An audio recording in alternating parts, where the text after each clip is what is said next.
Good morning students, how are you? Fine, very well बेटा। हम लोगों ने फिफ्थ चैप्टर स्टार्ट किया था स्टैटिस्टिक का, textual and tabular presentation of data. इसका टॉपिक चल रहा था हमारा टेबुलर प्रेजेंटेशन ऑफ डाटा। आप लोगों ने टेबुलर प्रेजेंटेशन का मीनिंग स्टडी किया। What is the meaning of tabular presentation? To present data in rows and column. That presentation is called tabular presentation. जब हम डाटा को rows and column में present करते हैं तो वो कौन सी प्रेजेंटेशन कहलाती है? आपकी tabular presentation।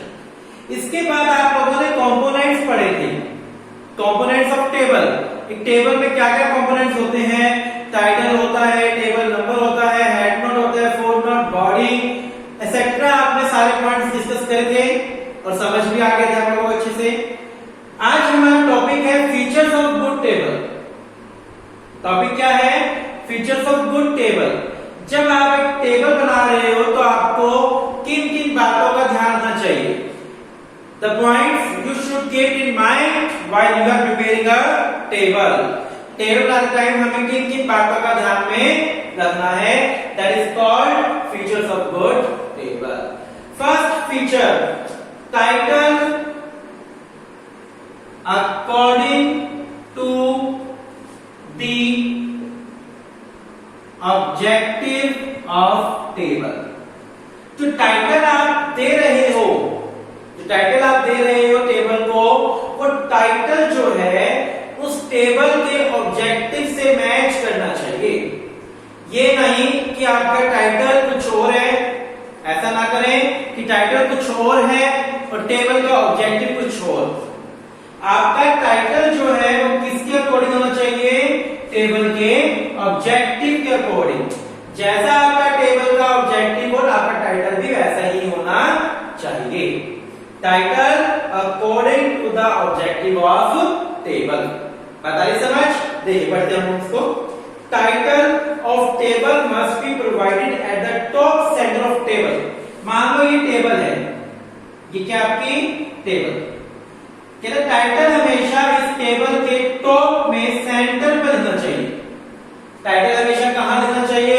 एक टेबल के टॉप में सेंटर पर लिखना चाहिए टाइटल आपका हमेशा, ठीक है? And title must be compatible with the objective of study. और आपका टाइटल ऐसा होना चाहिए जो टेबल के ऑब्जेक्टिव से क्या करता हो? मैच करता हो, ना कि मिसमैच हो। आगे बात समझ आप लोगों को? पहला पॉइंट क्लियर अच्छे से। Second, comparison.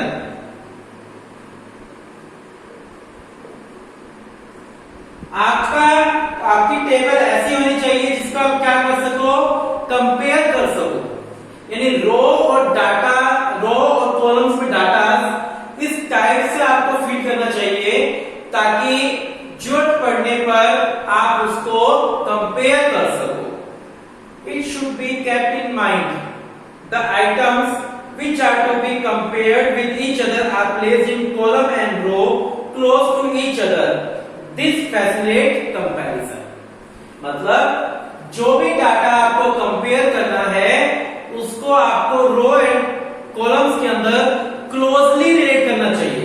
यदि सिंपल सी भाषा में बोलूं तो आपको टेबल में डाटा को इस तरीके से पुट करना चाहिए कि टाइम आने पर आप उसको कंपेयर भी कर सके, ठीक है?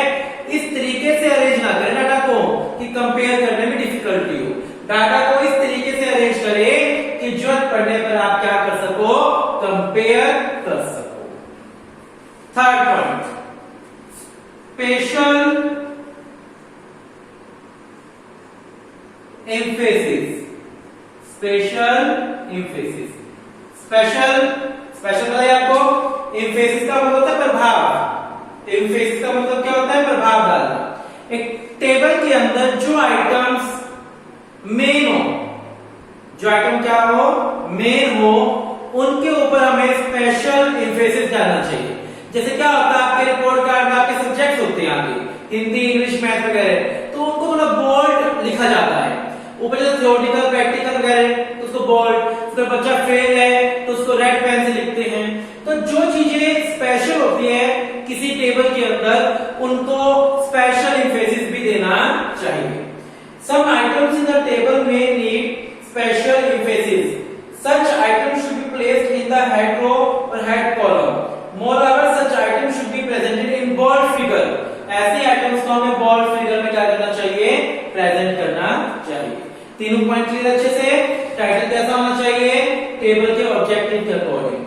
टेबल कैसे होना चाहिए, जिसका आप क्या कर सको, कंपेयर। टेबल के अंदर डाटा इस तरीके से पुट करना चाहिए जिसका आप क्या कर सको, कंपेयर कर सको।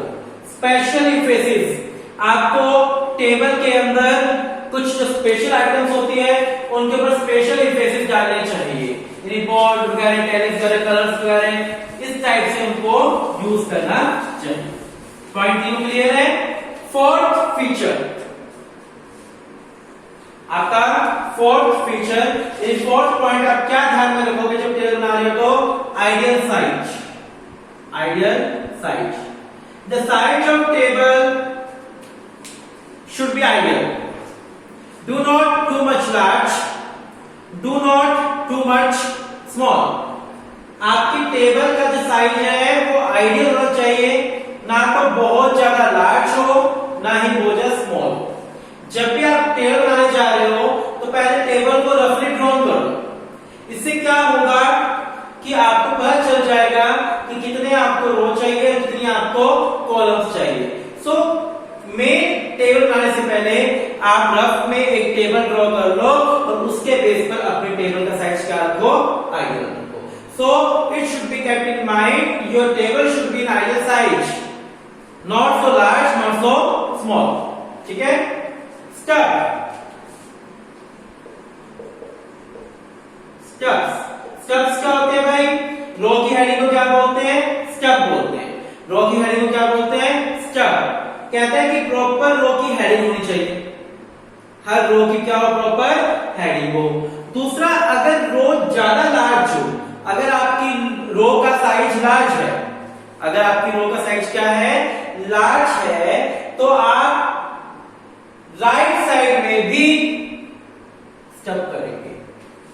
इस लेफ्ट में आप लिखते हो हेडिंग, अगर आपकी रो का साइज लार्ज है तो आप राइट साइड में भी स्टेप लिखेंगे, यानी हेडिंग को लिखेंगे। नेक्स्ट फीचर है आपका use of zero.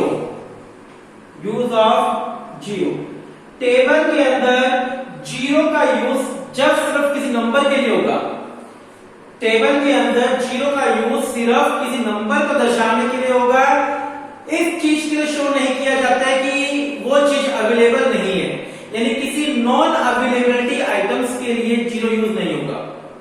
Non available item के लिए जीरो यूज नहीं होगा।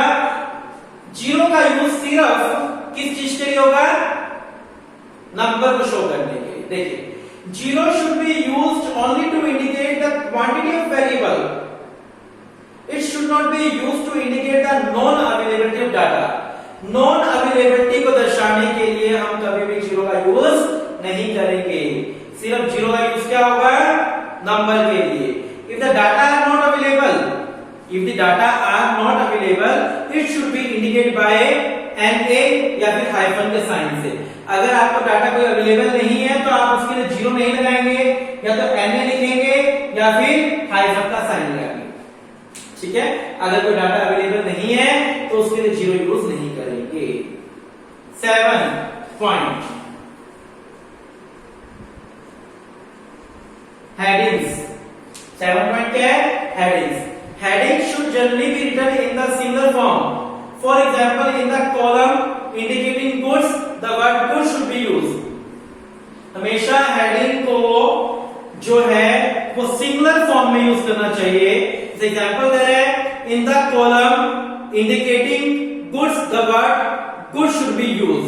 ठीक है, यानी हर चीज की प्रॉपर हेडिंग हो और हेडिंग को एक सिंगुलर फॉर्म में यूज करेंगे। ठीक है, बार बार डिफरेंट हेडिंग्स को यूज नहीं करेंगे। बात आई समझ। 8 पॉइंट है आपका एब्रिविएशन। एब्रिविएशन क्या होते हैं, शॉर्ट फॉर्म। जैसे होते हैं एमपी, एमपी का कई मीनिंग होती है, Madhya Pradesh, member of parliament, monetary policy, होते हैं कई मीनिंग। तो एब्रिविएशंस का यूज नहीं करना, आपको शॉर्ट फॉर्म का यूज नहीं करना। Use of abbreviation should be avoided in the heading and sub heading of table. Short form of the word such as government, MP etcetera should not be used. ठीक है, simple सा point है कि आपको short form use नहीं करनी। आपको क्या यूज नहीं करनी? शॉर्ट फॉर्म्स यूज नहीं करनी। ठीक है, आपको हमेशा फुल फॉर्म ही यूज करनी है। पॉइंट क्लियर है यहां तक? आइडियल साइज होना चाहिए। आइडियल साइज का क्या कर लोगे? पहले रफ में ड्रॉ करोगे। स्टेप, हर रो की प्रॉपर हेडिंग हो। अगर रो का साइज लॉन्ग है तो हेडिंग आप लास्ट में लिखेंगे, राइट साइड में लिखेंगे। यूज ऑफ जीरो, जीरो का सिर्फ एक नंबर के तौर पर यूज करेंगे, नॉन अवेलेबल के फाइटर के तौर पर यूज नहीं करेंगे। हेडिंग, प्रॉपर हेडिंग दो और heading should be singular form. ठीक है, एब्रिविएशन, शॉर्ट फॉर्म्स का आप यूज नहीं करेंगे क्योंकि हो सकता है एक वर्ड के लेटर के कई सारे मीनिंग हो, तो आप शॉर्ट फॉर्म यूज नहीं करेंगे टेबल के अंदर। ठीक है, फटाफट निकालिए, नोट करिए।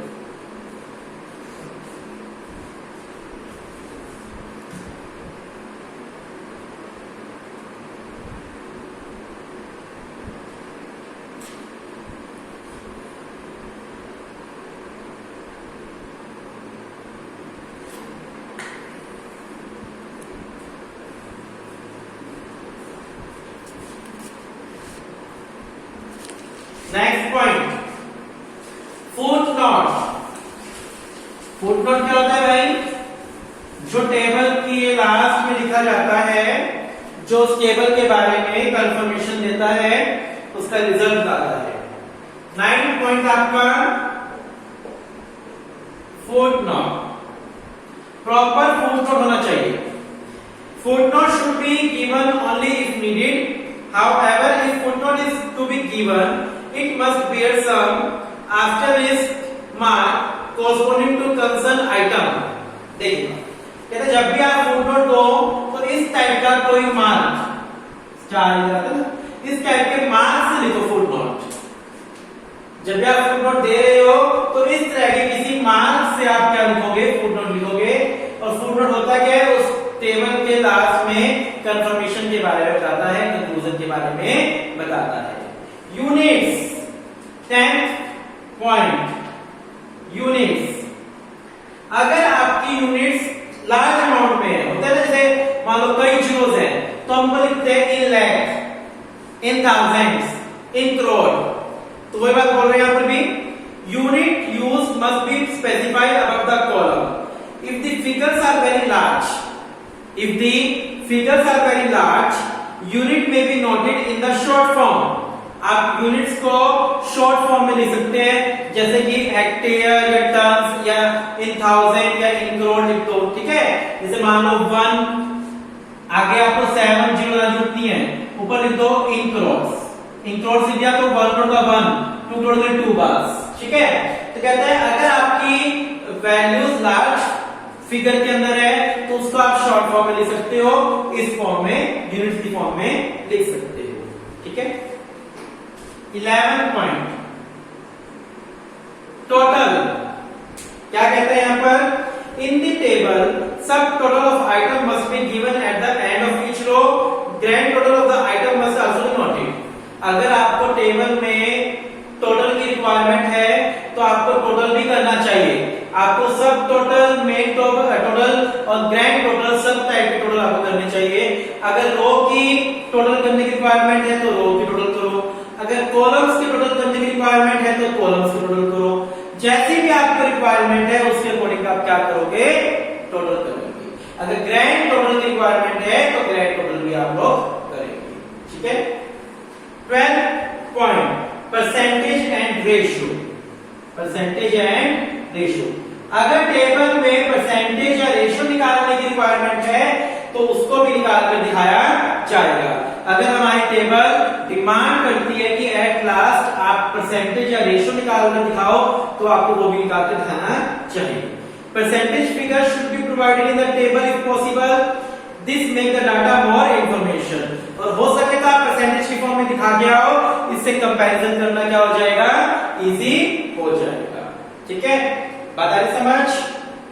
13 पॉइंट है आपका अप्रोक्सीमेट। इसका आपको पता ही होगा, अप्रोक्सीमेट कि आप पॉइंट्स में ज्यादा लिख के आओ वैल्यूज को, अगर वैल्यूज पॉइंट में आ रही है तो उसका अप्रोक्सीमेट वर्ड लिखो। जैसे मान लो आपका 100.2 आ रहा है तो आप 100.2 ना लिखो, आप लिख दो 100 अप्रोक्सीमेट। ठीक है, आपका 114.23 आ रहा है तो आप उसको 114.23 ना लिखकर 114 अप्रोक्सीमेट लिख सकते हो। ठीक है, अप्रोक्सीमेट।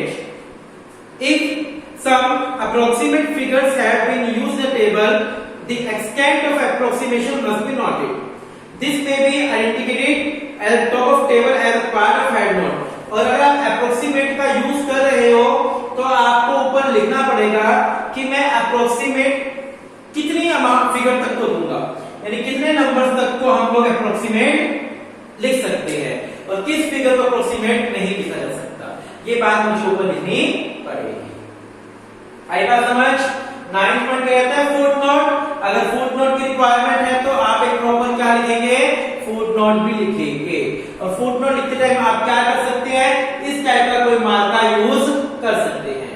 यूनिट्स, अगर आपकी वैल्यूज लार्ज फिगर में है तो आप उसको स्मॉल लिख सकते हैं, यूनिट्स की फॉर्म ले सकते हैं, टन की फॉर्म में, हेक्टेयर की फॉर्म में, थाउजेंड, करोड़, इस फॉर्म में आप लिख सकते हैं अगर आपकी वैल्यूज की क्वांटिटी लार्ज है। ठीक है, टोटल, अगर टोटल की रिक्वायरमेंट है तो रोज का टोटल भी कीजिए, कॉलम्स का टोटल भी कीजिए, ग्रैंड टोटल की रिक्वायरमेंट है तो ग्रैंड टोटल भी आपको करना पड़ेगा। परसेंटेज एंड रेशो, अगर आपके टेबल की नीड है कि परसेंटेज या रेशो भी दिखाइए तो आपको परसेंटेज या रेशो भी शो करना पड़ेगा। ठीक है, परसेंटेज या रेशो भी शो करना आपको वहां पर पड़ेगा। बात आ रही समझ अच्छे से? ठीक है, वैसे ज्यादा अच्छा रहता है परसेंटेज दिखा दो तो परसेंटेज दिखाने से क्या होगा, आप इजीली क्या कर सकते हो, कंपेयर कर सकते हो। अप्रोक्सीमेशन, अगर आप अपने टेबल में अप्रोक्सीमेट यूज कर रहे हो वर्ड तो आपको ऊपर बताना पड़ेगा कि कितनी अमाउंट तक, कितनी फिगर तक आप अप्रोक्सीमेट नाम का वर्ड यूज करोगे और कितनी अमाउंट के बाद अप्रोक्सीमेट नाम का वर्ड यूज नहीं होगा। बात आई समझ अच्छे से? 13 पॉइंट क्लियर है अभी आपको? 2-3 पॉइंट हो रहे हैं, घबराने की जरूरत नहीं है बिल्कुल भी आप लोगों को। बहुत ही इजी पॉइंट है, आपको सारे पॉइंट्स याद करने हैं। अगर 1-2 पॉइंट बाय चांस भूल भी जाए पेपर के टाइम पर तो कोई बड़ी लंबी बात नहीं है, कुछ ज्यादा दिक्कत नहीं है, आपको ज्यादा डरने की जरूरत नहीं है।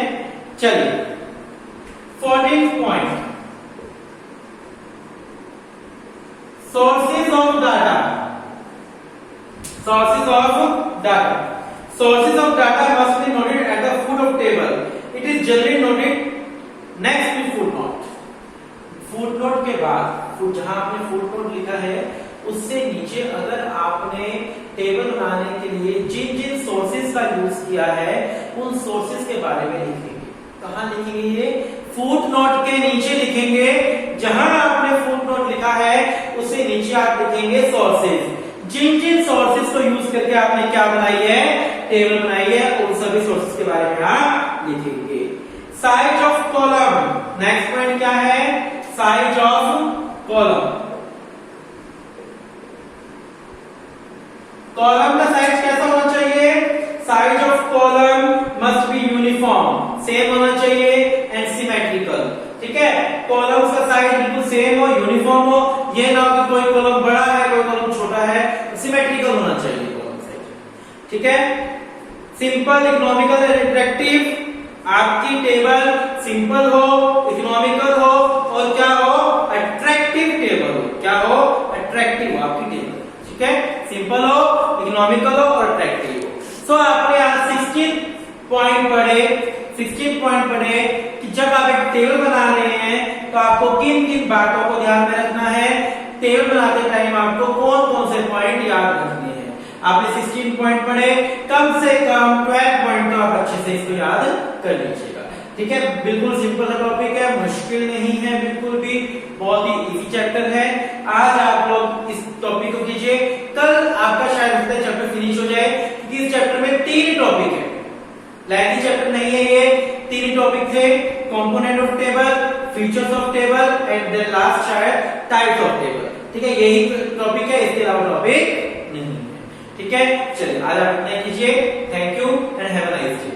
किसी भी प्रकार का कोई भी डाउट है तो आप ले सकते हैं फोन पर, मैसेज पर, जैसे भी आपको सुटेबल लगे।